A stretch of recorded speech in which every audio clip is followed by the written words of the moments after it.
नमो तस्स भगवतो। साथियों, हमारे साथ वर्ल्ड क्लास आर्टिस्ट जो हैं, विजुअल आर्टिस्ट हैं, चामनी बुद्ध का वीर सूर्या। और आप भगवान बुद्धा के जीवन दर्शन पे लगातार पेंटिंग बना रही हैं जो वर्ल्ड क्लास पेंटिंग है। और उनके पूरे जीवन दर्शन को स्टेप बाय स्टेप, एक एक मोशन को जितना खूबसूरत तरीके से आपने एक्सप्लेन किया है। आपकी जो पेंटिंग है वर्ल्ड क्लास पेंटिंग है। इस पेंटिंग को जब आप देखेंगे और बहुत बड़े बड़े आर्टिस्ट का पेंटिंग देखेंगे तो आपको ऐसा लगेगा कि अगर इनके नाम को हटा दिया जाए तो आपको यही लगेगा कि दुनिया के सबसे प्रोमिनेंट आर्टिस्ट ने इसको बनाया है। लेकिन साथियों, एज के सीनियर या जूनियर होने से आर्टिस्ट छोटा या बड़ा नहीं होता है। आर्टिस्ट आर्टिस्ट होता है और आर्ट होता है। भगवान बुद्धा को 36-35 साल के अवस्था में ज्ञान प्राप्ति हुआ था और बड़े बड़े बुजुर्ग उनके शिष्य बने थे। तो ये ज्ञान की खूबसूरती है और कला की खूबसूरती है। मैम नमो बुद्धा है। नमो बुद्ध है सर। मैम ने ये जो पेंटिंग बनाई है आप देख रही हैं, ये पेंटिंग में जो है आप माता प्रजापति गौतमी हैं और आप हैं बोधिसत्वा सिद्धार्थ गौतमा। मैम, इस पेंटिंग की क्या मीनिंग है? चूँकि आप भी एक महिला हैं और एक बच्चे की माँ भी हैं, तो माँ की जो ममता होती है और जो एक बच्चे के साथ माँ का फीलिंग होता है और बच्ची की फीलिंग जो माँ के साथ होती है और ख़ासकर माता प्रजापति गौतमी की फीलिंग, वो भी सिद्धार्थ गौतम के साथ। तो मैं चाहूँगा कि आपने जिस ममता का रूपांतरण इस पेंटिंग में किया है उस हिस्टोरिकल कॉन्टेक्स्ट को लेकर के, तो आप थोड़ा सा एक्सप्लेन करें हमारी ऑडियंस को। और सबसे पहले ये बताना चाहिए कि मैंने जब प्रेग्नेंट था तभी मैंने ये पेंटिंग बनाया, क्योंकि तभी मुझे बहुत फील हो गई थे ये मतलब एक माँ ने एक बच्चे को कितना कैसे प्यार करते, वो फीलिंग के साथ ही मैंने ये पेंटिंग बनाया। और ये मैं इंडिया में रहकर बनाया, तो मैं इंडिया को मैच होने लायक ये कलरफुल बनाने को मैं बहुत कोशिश किए थे। ये पेंटिंग में महाप्रजापति गौतमी देवी और सिद्धार्थ बोधिसत्व ने मैंने पेंटिंग किया है। आप लोगों को पता होगा जब सिद्धार्थ बोधिसत्व को पैदा होके 7 डेज़ के बाद महामाया देवी ने, मतलब सिद्धार्थ बोधिसत्व की माँ की डेथ हो गई थे, तब बोधिसत्व की मौसी प्रजापति गौतमी देवी ने उनको फिर संभाले हैं। और बाद में हमारे बुद्धा ने रेस्पेक्ट देने के लिए गौतमी देवी को बुद्ध माता नाम दे दिया है कि रेस्पेक्ट देने के लिए। तो मुझे इसीलिए मुझे बहुत फील हो गई थी कि प्रजापति गौतमी देवी सिद्धार्थ बोधिसत्व को कैसे संभाला होगा, वो प्यार कैसे है, वो मेरे मन में जो फीलिंग आ गई मैं वो कैनवस पर ड्रॉ करने को कोशिश किए हैं। और मुझे सबसे ज़्यादा ये पोजीशन अच्छा लगा कि एक माँ बच्चे को अपने चेस्ट में लेकर, जो वो पोजीशन में ही मैं ये बनाए गए हैं। और नॉर्मली हम बोधिसत्व या बुद्धा को बनाने वक्त ये लाइट सर्कल हमने देते हैं ना, लेकिन मैंने यहाँ पे ये सर्कल नहीं दिए गए हैं। उसके जगह मैंने ये पेंटिंग का आप लोगों को देख सकता है, ये बोधिसत्व से ही मतलब लाइट निकलते, वो सर्कल जैसा नहीं।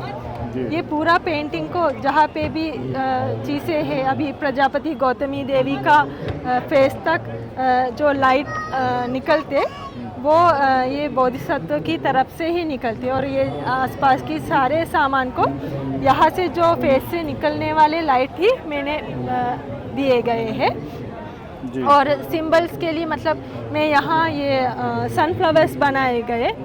आप लोगों को पता होगा सनफ्लावर्स मतलब सूरज, जिस सूरजमुखी, हाँ, और सूरज जिस साइड पे है उस साइड को ये टर्न होके जाते जी। मतलब सूरज इधर निकलता है और सूरजमुखी उधर सूरज को फॉलो करते करते मुड़ती रहती है। मैम का कहने का मतलब ये जी। यस। तो मैंने यहाँ पे वो सनफ्लावर बना के वो बोधिसत्व की तरफ पलट के रहता है वैसे बनाया गए है। मतलब ये है सूर्य हमारे लिए, हमारे लाइफ रोशन करने के लिए जो पैदा हो गई है, वो मैंने सबसे ज़्यादा ये पेंटिंग में ये लाइटनिंग ही सबसे ज़्यादा इम्पोर्टेंट मैम पार्ट कह रही हैं कि आप सिद्धार्थ बोधिसत्व सिद्धार्थ गौतम हैं, माता प्रजापति हैं और बहुत करुणा और ममता के साथ भगवान बुद्ध को यानी सिद्धार्थ गौतम को अपने सीने से लगा रखी हैं, छाती से लगा रखी हैं। और ये सूरजमुखी का जो पौधा इस बात का सिंबल है, इस बात की व्याख्या कर रहा है कि सूरज जब निकलता है तो सूरज जैसे जैसे अपने डायरेक्शन को बदलता है, सूरजमुखी का जो फूल है उसी डायरेक्शन में मुड़ता चला जाता है। तो भगवान बुद्धा सूरज हैं और सूरजमुखी जो है उस सूरज को फॉलो कर रहा है और उस सूरज को सीने से लगा रखा है माता प्रजापति गौतमी। आगे मैडम एक्सप्लेन कीजिए। और बाकी मतलब मैंने कलर्स तो मैंने बताया इंडिया को मैच होने लायक, मैंने कलरफुल और मैं नॉर्मली इसी समय को मैच करने लायक ड्रेसिंग ये वो ज्वेलरी यूज़ करते हैं। और यहाँ पे मैं ये रॉयल लुक देने के लिए कलर्स और ये ज्वेलरी और यहाँ पे साइड में जो रखे हुए ये चीज़ें सामान, ये सब मैंने ये रॉयल लुक देने के लिए यूज़ किए हैं। तो मैं वो पहले बताया जैसा सबसे ज़्यादा इसमें ये एक माँ की प्यार और ये हमारे सिद्धार्थ बोधिसत्व हमारे लिए कितना इम्पोर्टेंट है, हमको मतलब सूरज जैसा है ना, हमारे लाइफ रोशन की है, वो सिंबलाइज करने के लिए फ्लावर्स यूज़ करके, तो यही मैंने मीनिंग किए है। साथियों देखेंगे धम्मचक्र मुद्रा की पेंटिंग इस तरह से है और माता प्रजापति गौतमी का जो हाथ है, ये वाला हाथ, ये भगवान बुद्ध के यहाँ से कंधे से लगा हुआ है और भगवान बुद्ध के यहाँ पे उनका बायां हाथ लगा हुआ है। और ये शाही महल है, राज परिवार से थे, शाही महल को यहाँ पे दर्शाया गया है। और मैम कह रही हैं कि भारतीय संस्कृति में जो महिलाएं ज्वेलरी पहनती हैं, जिस तरह से बिंदी लगाती हैं और जिस तरीके से उस समय का, आज की 2500 साल पहले का जो पहनावा था, और ख़ास करके माता प्रजापति गौतमी का पहनावा था, उसको पेंटिंग में चामनी मैम ने जो है उतारा है और बहुत बेहतरीन तरीके से उसको विजुलाइज किया है। इसमें आप देखेंगे ये पॉट है और ये पानी या उस तरह का दिख रहा है और इधर विंडो साइड का कुछ इस तरह से रिफ्लेक्शन आ रहा है। ये जो है थोड़ा सा अलग कोई सामान लग रहा है। तो ma'am thank you very much जो है कि आपने भगवान बुद्ध की दूसरी माँ, मौसी माँ माता प्रजापति गौतमी का वो ममता वाला रूप आपने निखारा है और पूरी दुनिया को ये बात बताने की कोशिश किया है कि एक माँ वो होती है जो हमको फिजिकली बायोलॉजिकली पैदा करती है और ममता के रूप में पालन पोषण करती है। एक माँ वो होती है जो हमको बायोलॉजिकली नहीं पैदा करती है लेकिन वो माँ जैसी ही प्यार करती है, इसलिए माँ जैसी को मौसी कहा गया है कि जो माँ की जैसी हो। भगवान बुद्ध को माँ का प्यार तो नहीं मिला क्योंकि माता महामाया जो है बहुत जल्द चली गई थी इस दुनिया को छोड़ करके, लेकिन माता प्रजापति गौतमी को प्रेम मिला। और इसमें एक मीनिंग यह भी है, जो लोग कहते हैं मेरी माँ बचपन में एक्सपायर हो गई थी, मेरे पिता बचपन में एक्सपायर हो गए थे, बहाना ढूंढते कि मैं कुछ कर नहीं पाया। भगवान बुद्ध का लाइफ और मिशन पूरी तरह से उनके लिए एक सीख है कि भगवान बुद्ध भी बचपन में अनाथ हो गए थे, इनकी माता उनके साथ नहीं थी, मौसी ने पालन पोषण किया। बेशक वो राज परिवार से थी, माँ तो माँ होती है, हम ये बात कहते हैं। तो साथियों इस पेंटिंग का बड़ा हिस्टोरिकल कॉन्टेस्ट है और भारतीय मुहावरे को एक मीनिंग देने वाला पेंटिंग है। तो thank you very much ma'am, और इस पर हम आर्टिकल लिखेंगे, जो है बहुत अच्छा लगा। Thank you. ओके,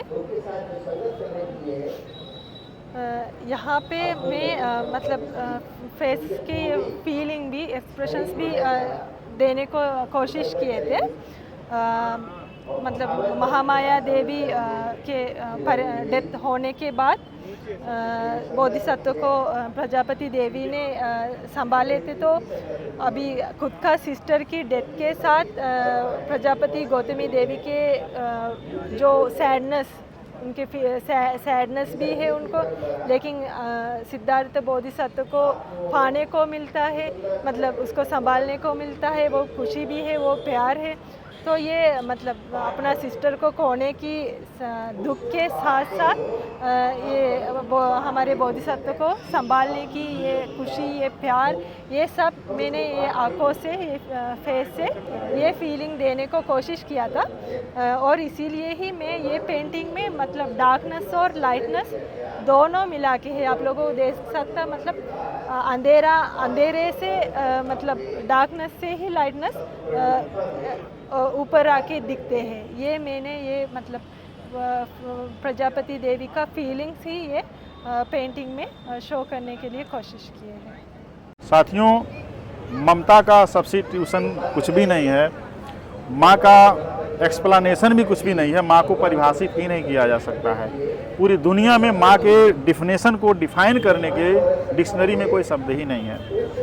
उत्तर भारत में और ख़ास करके भारत में, और मुझे लगता है बल्कि पूरी दुनिया में, एक माँ कहती है अपने बेटे को या बेटी को, मेरा चंदा है तू, मेरा सूरज है तू। भारतीय फिल्म इंडस्ट्री में, सिनेमा में बहुत सारे गीत गाए गए हैं। लोक कल्चर में महिलाएं अपने बच्चों को कहती हैं मेरे आँखों का तारा है, मेरे आँखों का सूरज है, मेरे आँखों का सितारा है, मेरा चाँद है। ये जो सूरजमुखी है, ये सूरजमुखी सूरज का भी प्रतीक है और सूरज के डायरेक्शन के हिसाब से अपने दिशा को बदलती है। इसमें मैम ने जो एक्सप्लेन किया कि माता प्रजापति गौतमी माता महामाया के निर्वाण के बाद, परिनिर्वाण के बाद जब सिद्धार्थ गौतम को अपने गोद में उठाती हैं तो उनके आंखों में आंसू भर आते हैं और वो एक्सप्लेन करती है पेंटिंग कि हमारी बड़ी बहन नहीं है तो क्या हुआ, मैं मौसी हूँ, मैं माँ जैसी हूँ, मैं माँ हूँ और मैं पूरी तरीके से जो है अपने बच्चे का पालन पोषण अपनी बहन की तरह ही करूँगी।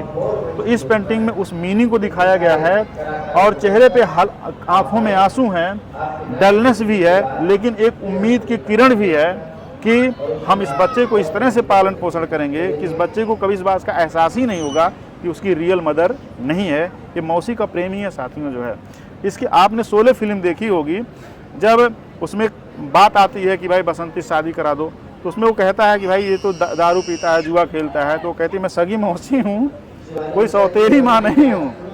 मतलब वो दिखाना चाहती है कि मैं माँ हूँ, इसकी मौसी हूँ, मतलब माँ हूँ। तो भारतीय कल्चर या पूरी दुनिया में जो भी मौसी रही हैं, उनकी बड़ी फीलिंग के साथ ये चीज़ें कनेक्ट होती हैं। तो साथियों, और ये जो पल्लू इस तरीके से गिरा हुआ है और ये जो सूरज है और जो माता प्रजापति के सर का झुकाव है, ये सूरजमुखी के डायरेक्शन में है।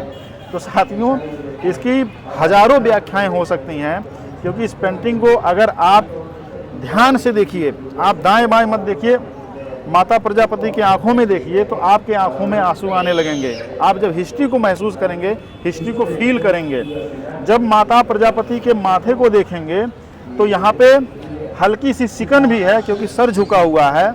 सर झुकना खुशी का प्रतीक नहीं माना जाता है, लेकिन पूरा सर झुक जाना भी बहुत ज़्यादा सरेंडर मोड को भी दर्शाने का प्रयास करता है। लेकिन यहाँ माता प्रजापति का सर जो है आधा झुका है, पूरा नहीं, यानी उम्मीद की किरण अभी बाकी है। मतलब माता महामाया नहीं है, लेकिन माता प्रजापति गौतमी है। और ये जो हैंड है, अक्सर जो है भारतीय समाज में लोग दाहिने हाथ से लिखते हैं, और ये जो अंगूठा का एक सिंबलाइजेशन है, ये ठीक जो है उस डायरेक्शन में है जहाँ उगता हुआ सूरज है। अब ये जो पेंटिंग में हल्का सा दिख रहा है, हो सकता है कि कलाकार ने कुछ सोच के बनाया हो कि खिड़की से जब सूरज दिखाई देता है तो हमें हमारी जो सुबह होती है, सूरज को देख करके हम उसको उम्मीद की किरण के तौर पर देखते हैं। क्योंकि सूरजमुखी यहाँ पे ये है तो सूरज भी यहीं होगा, और सूरज ये हैं, और एक सूरज फिजिकल सूरज है जो आसमान में दिखाई देता है, और एक सूरज भगवान बुद्धायनी सिद्धार्थ गौतमा है और माता प्रजापति गौतमी है। उस सूरज को अपने गोद में लिया है। इसलिए साथियों, भिक्षुणी संघ में माता प्रजापति गौतमी पहली भिक्षुणी थी जो भगवान बुद्ध की शिष्या बनी थी। ये पूरी दुनिया के इतिहास में एक बहुत बड़ा रिमार्केबल वर्क है साथियों, कि एक माँ अपने बेटे की शिष्या बन रही है। तो चामिनी जी इसलिए बधाई के पात्र हैं कि पूरी दुनिया के सामने इन्होंने अपनी पेंटिंग के माध्यम से जिस तरह से एक्सप्लेन किया अपने आर्ट को, मैं थैंक यू वेरी मच कहना चाहूँगा। मैं नमो बुद्धाय।